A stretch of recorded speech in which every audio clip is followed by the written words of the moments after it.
Sa daigdig na ating pinaglalakbayan ay laganap ang iba't ibang kasamaan. Ang mga tao ay nasasadlak sa mga kasalanan at kalayawan. Nauwi sa mahirap na kagayan at iba't ibang karamdaman. Lalapit ang tukso na ating kalaban, walang iba kundi ang diablo na dulot ay kadiliman. Ang ating kalaban ay parang leon na pag-alagala sa sangkatauhan, naghahanap ng masisila upang dayain at akitin na mailayo sa tamang pananampalataya. Ang mahihina at nawawalan ng pag-asa, una niya ang dinadaya, inilalayo sa Diyos upang kunin at agawin ang tunay na pananampalataya. Makapaguntay ako, kalaban ng aking pananampalataya. Mamumuhay ako ng mabuting pakikipagbaka.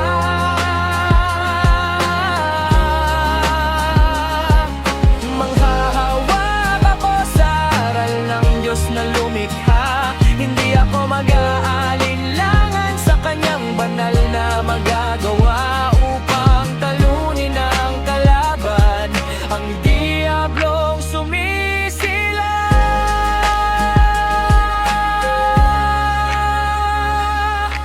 Tutularan ko ang mga halimbawang iniwan ng mga naging lingkod ng ating Diyos na makapangyarihan. Kanilang mga lakad at daan ay aking susundan at lalakaran. Susundin ko ang kanilang mga utos at tuntunin ng mga aral na nagmula sa Diyos na makapangyarihan. Pagsusumikapan kong matupad at sundin na lahat ng salita na ito ang mabuting balita na galing sa Diyos na lumikha. Mananalangin ako kapag hindi ko na kaya upang magkaroon ng lakas at panibagong pag-asa, upang tulungan ako ng Diyos sa lahat ng aking hapis at mga problema. Patatagumpayan ko ang kalaban ng aking pananampalataya. Mamumuhay ako ng mabuting pakikipagbaka.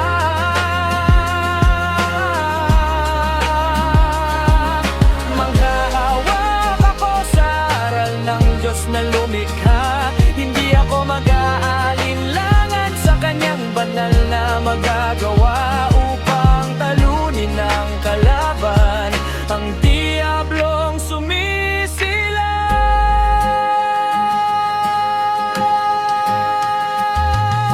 Hindi ko kakalimutan ang aking pagsamba upang malayo ako sa kalabang diablo na humihila ng aking pananampalataya. Patuloy akong magtitiwala sa kapangyarihan ng Diyos, sa kanyang banal na magagawa. Makikipaglaban ako sa diablo na nais wasakin at agawin ang aking pananampalataya. Pagtatalagahan ko ang mga gawain sa banal na iglesia. Pagtatapatan ko ang kahalalan na aking taglay at hindi ko bibitawan ang pananampalatayang tangan. Magpapasakop ako sa pamamahala na ang Panginoong Diyos ang salanang-lakayin ang tatagumpayan ko ang kalaban ng aking pananampalataya.